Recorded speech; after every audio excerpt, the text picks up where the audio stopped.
sampaikan. Salam sejahtera bagi kita semua.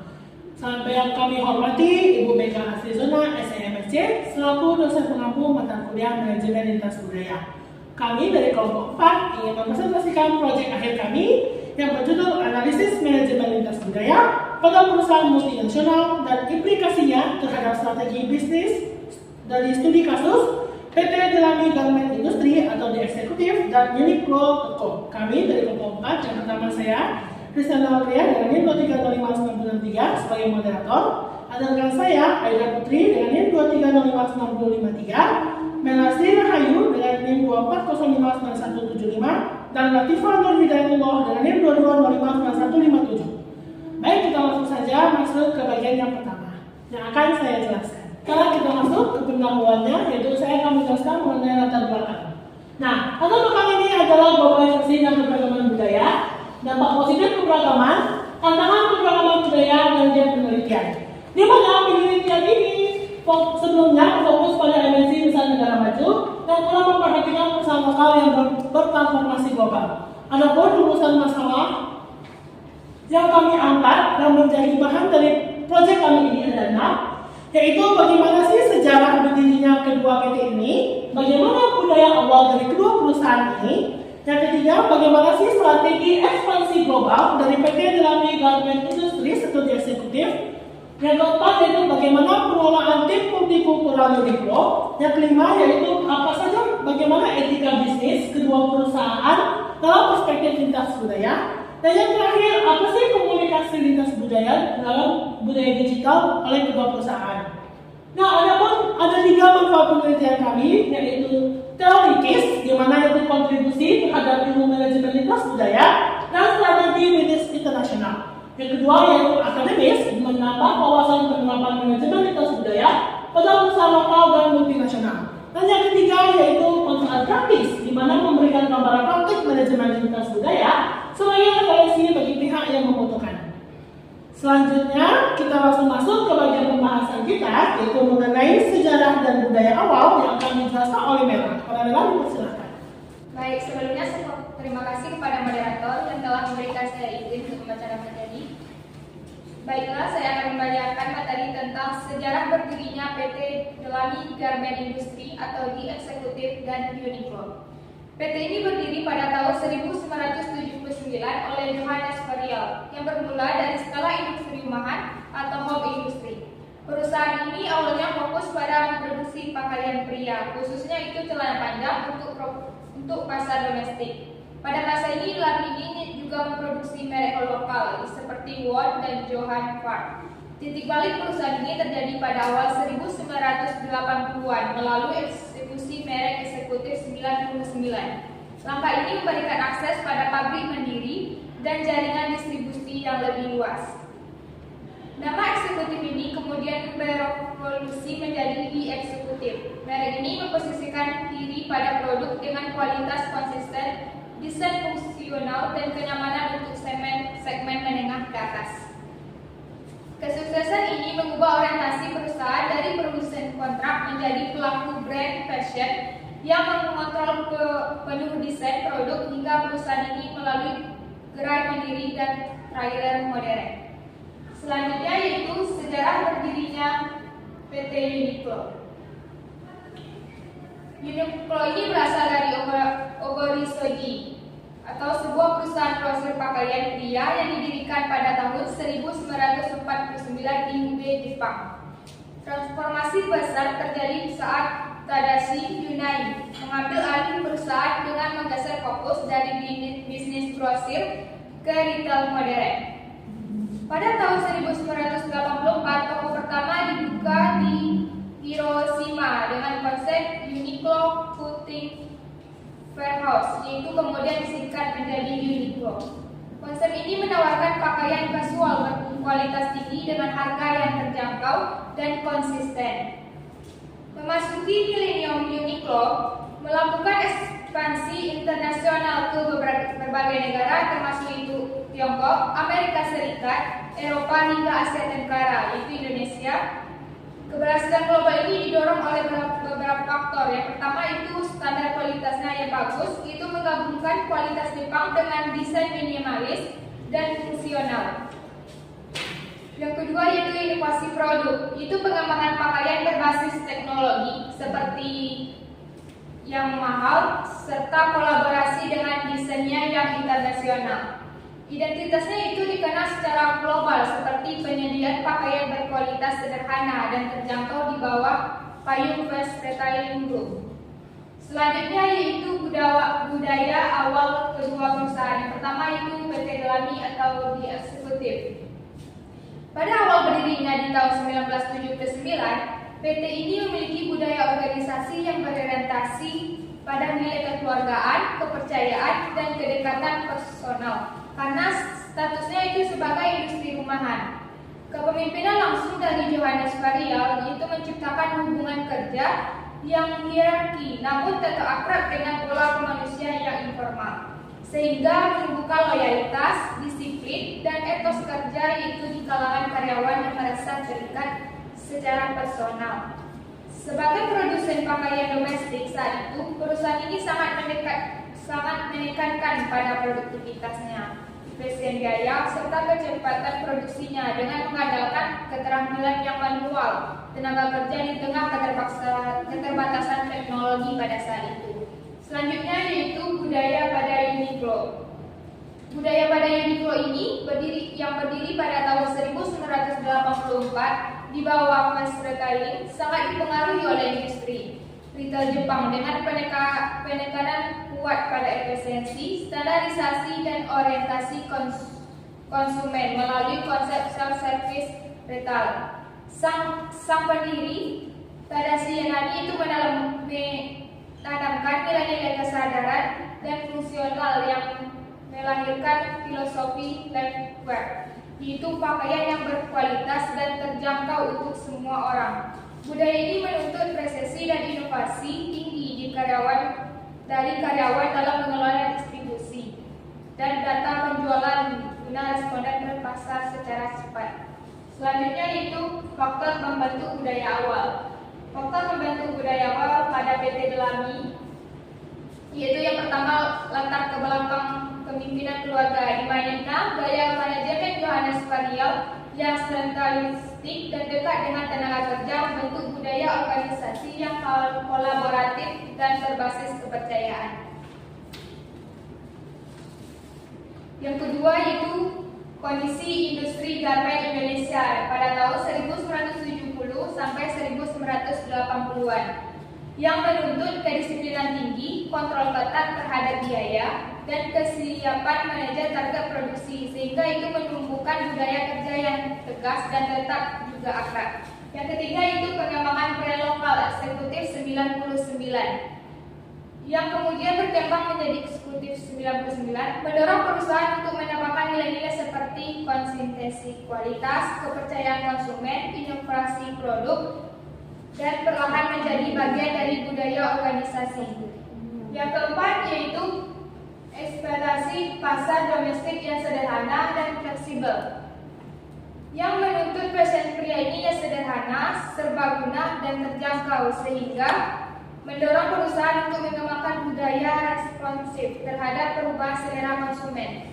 Selanjutnya yaitu Uniqlo. Terdapat 4 faktor. Yang pertama itu filosofi pendiri Tadashi Yanagi yang menekankan pakaian berkualitas tinggi namun tetap terjangkau, serta kepercayaan bahwa perusahaan harus memiliki jiwa yang kuat berbasis nilai dan integritas. Yang kedua yaitu industri retail modern Jepang atau standar tertingginya, yang menuntut standar pelayanan tinggi, kepercayaan responden terhadap pelanggan, dan pemanfaatan data untuk mengelola inventory dan desain produk, sehingga mendorong budaya yang terstruktur dan berorientasi pada kinerja.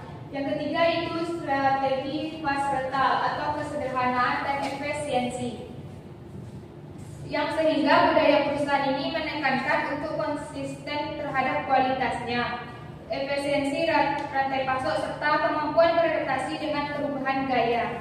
Selanjutnya itu yang terakhir, rencana ekspansi internasional sejak dini, yaitu mendorong perusahaan untuk mengembangkan budaya yang terhadap perbedaan budaya, inovatif, dan berorientasi pada jangkauan global, sambil sambil tetap mempertahankan nilai inti sederhana dan fungsionalnya. Sekian dan materi dari saya kembalikan kepada moderator. Baik, terima kasih Mela untuk penjelasannya. Baik, selanjutnya materi kita yang ketiga yaitu strategi ekspansi global PT Delami Garment Industries. Dalam materi kita yang keempat, penguatan tim multikultural Uniqlo yang akan dijelaskan oleh Kak Latifah. Kak Latifah dipersilakan. Baik, saya ucapkan terima kasih kepada moderator. Materi selanjutnya yang akan saya jelaskan yaitu strategi ekspansi global PT Delami Garment Industries atau DXIP. Strategi yang pertama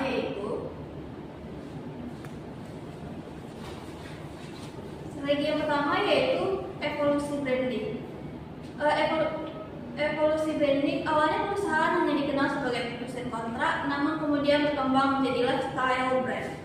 The Executive juga membawa company Generational Legacy untuk menarik berbagai generasi seperti Gen X, Millennial, dan Gen Z. Hal ini menunjukkan bahwa perusahaan ini memperluas target pasar dan membangun identitas merek dengan yang lebih modern. Yang kedua yaitu teknologi dan brand loyalty. The Executive menggunakan aplikasi mobile dan website yang user friendly agar pelanggan lebih mudah mengakses produk dan layanan perusahaan. Selain itu, perusahaan juga memiliki program loyalty seperti pengumpulan poin dan penawaran eksklusif untuk pelanggan. Strategi ini bertujuan untuk menjaga hubungan jangka panjang dengan konsumen. Strategi yang ketiga yaitu komunikasi berfokus pelanggan. Perusahaan rutin melakukan survei dan sesi feedback untuk mengetahui kebutuhan dan kepuasan pelanggan. Hasil dari pendapat pelanggan tersebut digunakan sebagai dasar dalam pengembangan produk agar produk yang dihasilkan sesuai dengan kebutuhan pasar. Strategi yang keempat yaitu komunitas via event offline. Contohnya seperti workshop, fashion, peluncuran koleksi baru, dan event khusus member loyalty. Kegiatan ini bertujuan untuk membangun hubungan emosional antara brand dengan pelanggan. Materi selanjutnya yaitu capaian ekspansi global dari eksekutif. Berbagai strategi tersebut berhasil menghasilkan pencapaian yang cukup besar bagi perusahaan. The Executive berhasil mencatat penjualan mendekati 600 miliar rupiah dengan target penjualan hingga 1 triliun. Kapasitas produksinya mencapai sekitar 2,4 juta potong pakaian per tahun. Selain itu, perusahaan memiliki lebih dari 80 showroom dan lebih dari 250 gerai retail di pusat pembelanjaan kelas A. Dalam pasar internasional, The Executive telah membuka gerai di Malaysia dan melakukan ekspor ke Singapura, Tiongkok, India, Sri Lanka, dan Australia. Hal ini menunjukkan bahwa brand lokal Indonesia mampu memperluas pasar hingga tingkat internasional. Yang selanjutnya yaitu tantangan ekspansi global PT Delami. Tantangan pertama yaitu hambatan eksternal dan geopolitik. Dalam proses ekspansi global, PT Delami menghadapi beberapa hambatan eksternal. Salah satunya adalah tarif impor yang tinggi, terutama di pasar Amerika Serikat. Selain itu, perusahaan juga menghadapi persaingan dari negara seperti Vietnam dan Bangladesh yang memiliki biaya produksi lebih rendah. Perubahan tren fashion global yang sangat cepat juga menjadi tantangan karena perusahaan harus terus menyesuaikan produk dengan kebutuhan pasar. Tantangan yang kedua yaitu tantangan operasional. Perusahaan menghadapi fluktuasi nilai tukar rupiah yang dapat mempengaruhi biaya produksi. Selain itu, manajemen logistik internasional dan ketergantungan terhadap beberapa bahan baku impor juga menjadi hambatan dalam proses ekspansi global. Yang ketiga yaitu hambatan pemasaran dan branding. Dalam aspek pemasaran, perusahaan perlu membangun brand awareness di pasar asing yang tentu membutuhkan biaya besar. Perusahaan juga harus menyesuaikan produk dengan preferensi konsumen di berbagai negara tanpa menghilangkan identitas merek asli. Tantangan yang terakhir yaitu tantangan yang berasal dari internal perusahaan seperti koordinasi strategi global, kebutuhan inovasi produk, dan tuntutan standar keberlanjutan atau sustainability dalam industri fashion global. Materi selanjutnya yaitu pengelolaan tim multikultural Uniqlo. Yang pertama itu ada Global One Team, Uniqlo memiliki konsep global yang penting, yaitu membangun satu tim global yang terdiri dari karyawan dengan berbagai budaya, etnis, dan nasionalitas. Saat ini, Uniqlo memiliki lebih dari 3.500 toko di berbagai negara, sehingga perusahaan membutuhkan kerjasama lintas budaya yang baik. Melalui konsep ini, seluruh karyawan didorong untuk bekerja sama tanpa membedakan latar belakang budaya maupun negara asal. Yang kedua yaitu Diversity and Inclusion Committee. Uniqlo juga memiliki Diversity and Inclusion Committee atau DI yang hadir di tingkat global maupun lokal, termasuk di Indonesia. Komite ini bertujuan untuk meningkatkan pemahaman tentang keberagaman dalam perusahaan. Uniqlo memiliki 3 fokus utama, yaitu gender equality atau kesetaraan gender. Yang kedua yaitu global one yang berkaitan dengan keberagaman ras dan etnis, serta PYD atau persons with disabilities untuk mendukung penyandang disabilitas. Yang ketiga yaitu landasan kebijakan. Komitmen keberagaman Uniqlo didasarkan pada Facilitating Human Rights Policy. Kebijakan ini menekankan penghormatan terhadap hak asasi manusia dan keberagaman karyawan. Selain itu, Uniqlo juga menerapkan filosofi life wear, yaitu produk yang dapat digunakan semua orang tanpa batas budaya. Penjelasan selanjutnya yaitu program Global Talent Transfer atau dan inklusi.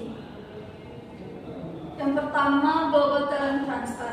Uniqlo menerapkan program Global Talent Transfer, yaitu perpindahan karyawan lintas negara untuk membangun tim yang beragam secara etnis dan budaya.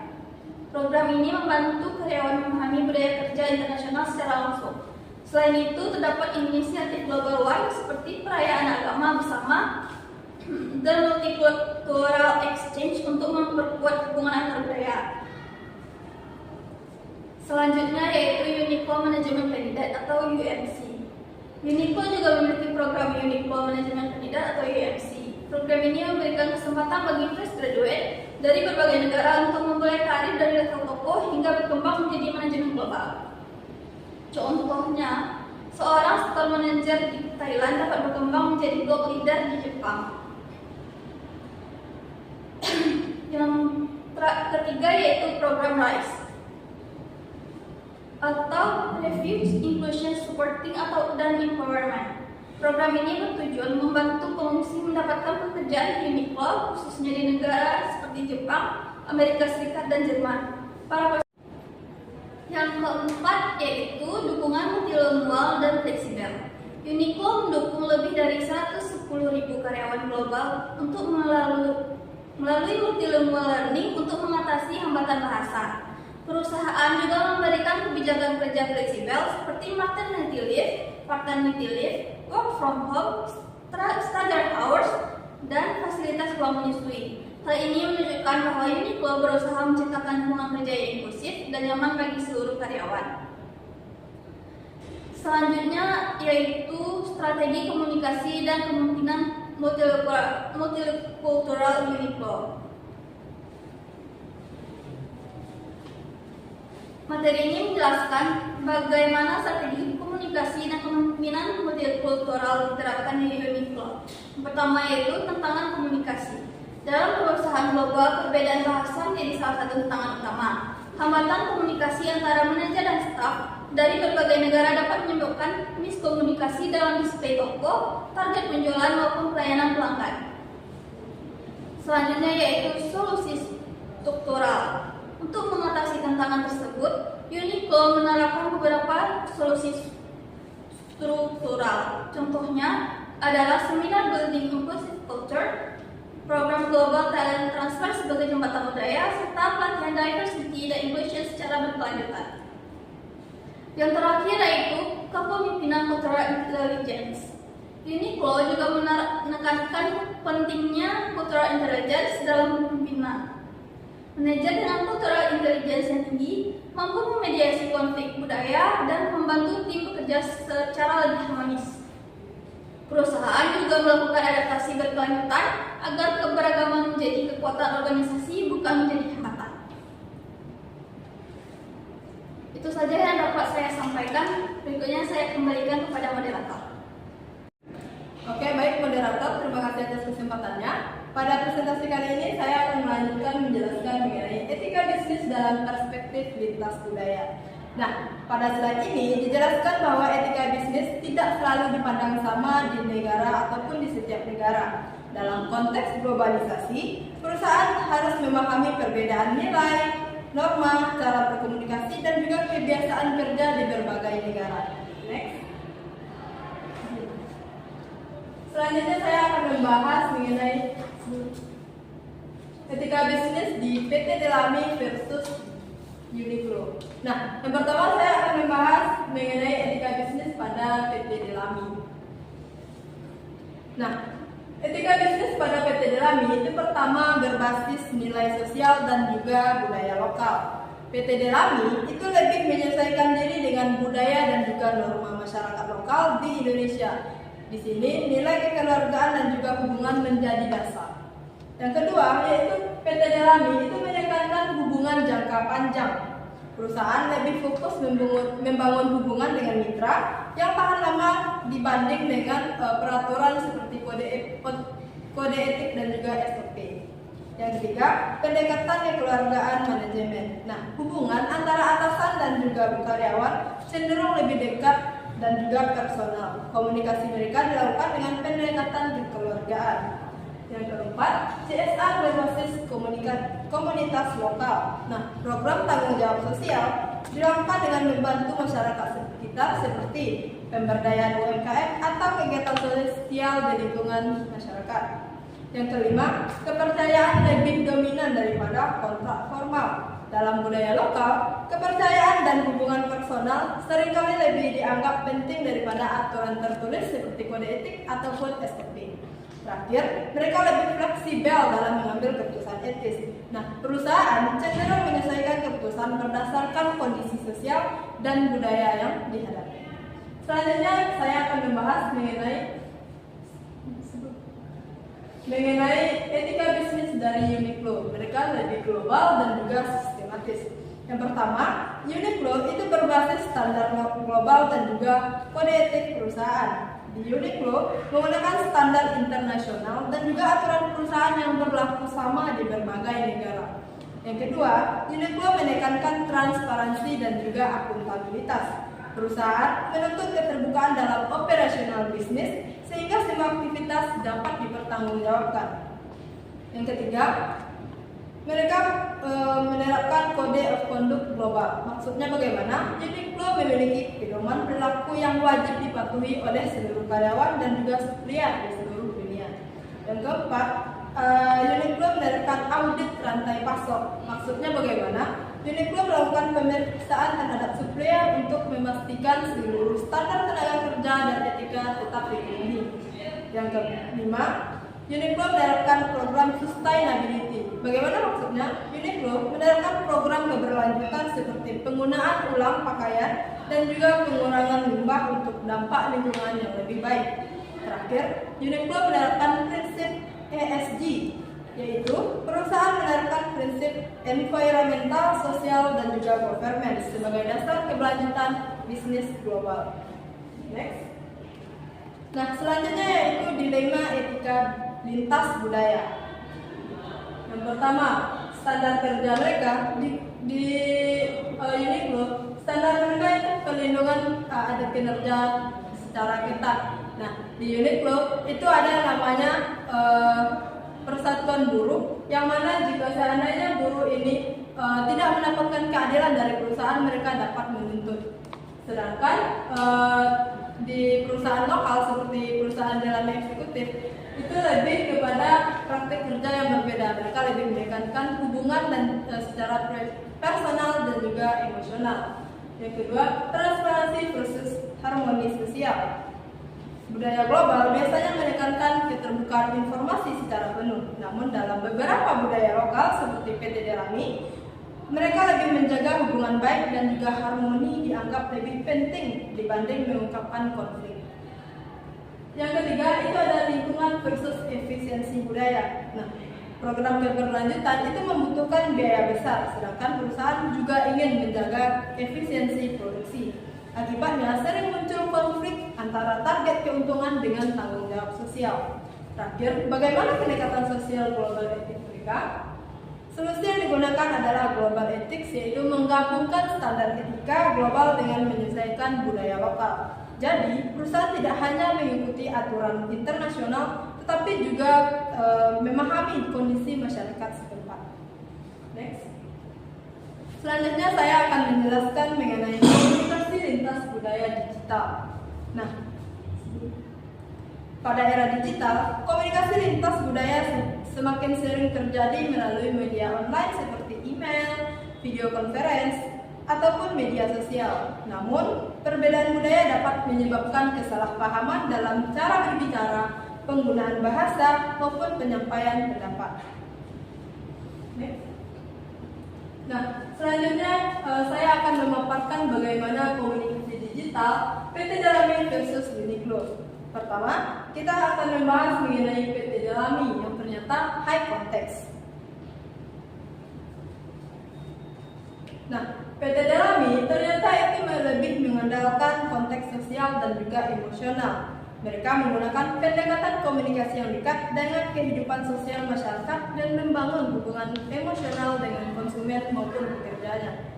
Yang kedua, mereka menggunakan bahasa lokal dan juga storytelling. Pada proses pemasaran, PT Jalami menyampaikan menggunakan bahasa yang mudah dipahami masyarakat lokal serta dikemas dalam bentuk cerita agar terlihat menarik. Yang ketiga, unsur emosional dalam narasi pemasaran. Iklan ataupun promosi lebih banyak menonjolkan nilai kekeluargaan, kebersamaan, dan juga pengalaman emosional konsumen. Yang keempat, mereka menggunakan media sosial Instagram ataupun marketplace lokal. Perusahaan juga memanfaatkan media populer di masyarakat untuk menjangkau target pasar yang lebih efisien. Yang kelima, mereka menerapkan kolaborasi dengan influencer lokal. PT Jalami bekerja sama dengan influencer lokal dengan budaya dan juga gaya hidup masyarakat setempat. Nah, mereka juga menggunakan kampanye berbasis budaya dan momen sosial dengan nilai engagement tinggi dan relevan bagi konsumen.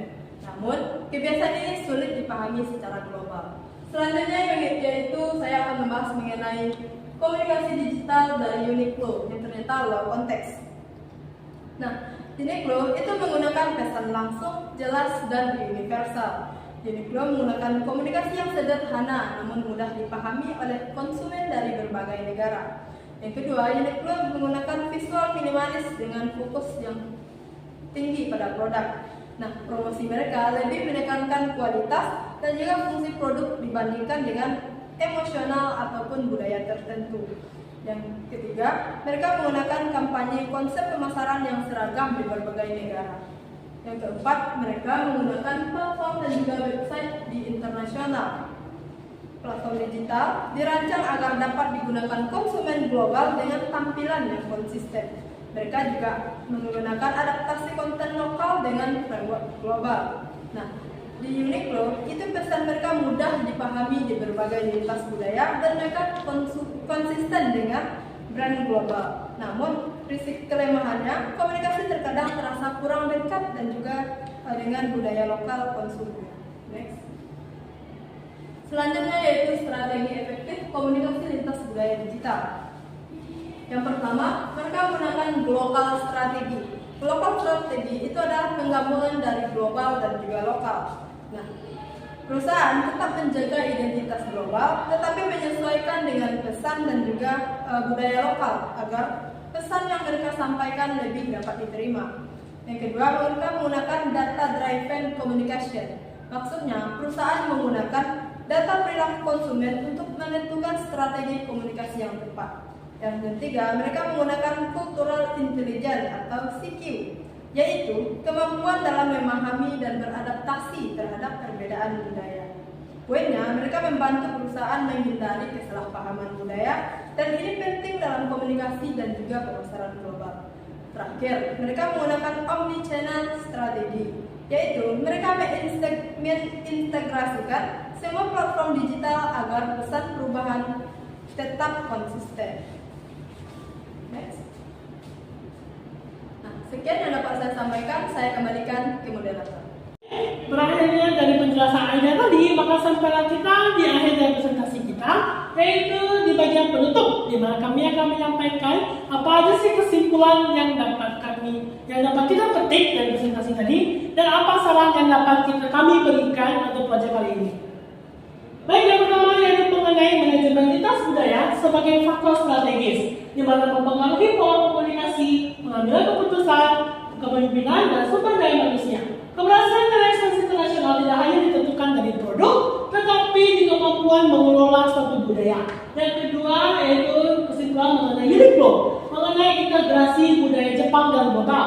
Di mana Uniqlo ini berhasil mengintegrasikan budaya Jepang, yaitu disiplin, efisien, dan kualitas dengan kebutuhan pasar internasional, serta didukung dengan standar kerja global, tim multikultural, dan komunikasi digital lintas budaya yang baik. Terus yang kedua, yang ketiga yaitu mengenai PT Delani Garment Industri atau The Executive sebagai identitas lokal dalam pasar global, di mana PT Delani ini berhasil mempertahankan nilai-nilai lokal sebagai keunggulan kompetitif dan juga mampu menghadapi tantangan motivasi, komunikasi lintas budaya, dan penguatan strategi ekspansi global. Dan kesimpulan yang keempat dan terakhir yaitu komunikasi digital sebagai elemen kunci, di mana kita mampu mengurangi hambatan budaya dan meningkatkan koordinasi antar tim internasional. Terus kedua, perusahaan perlu membangun budaya organisasi yang terbuka, inklusif, dan menghargai keberagaman. Kira-kira apa aja sih saran yang dapat kami berikan dari proyek ini? Saran untuk PT Delani Garment Industri yaitu tingkatkan standarisasi etika bisnis untuk memenuhi tuntutan pasar internasional, kembangkan inovasi produk, digitalisasi pemasaran, dan teknologi komunikasi modern. Sedangkan untuk Uniqlo, tingkatkan pelatihan cultural intelligence dan pengembangan kepemimpinan lintas budaya secara berkelanjutan untuk hubungan antar karyawan global yang lebih harmonis. Untuk kedua perusahaan, melakukan komunikasi lintas budaya digital secara adaptif atau global, dan tingkatkan perhatian pada isu keberlanjutan CSR yaitu Corporate Social Responsibility dan etika bisnis digital. Dan untuk penelitian selanjutnya, kaji pengaruh AI dan perubahan perilaku konsumen global terhadap strategi komunitas lintas budaya. Gunakan studi komparatif MNC yang lebih luas.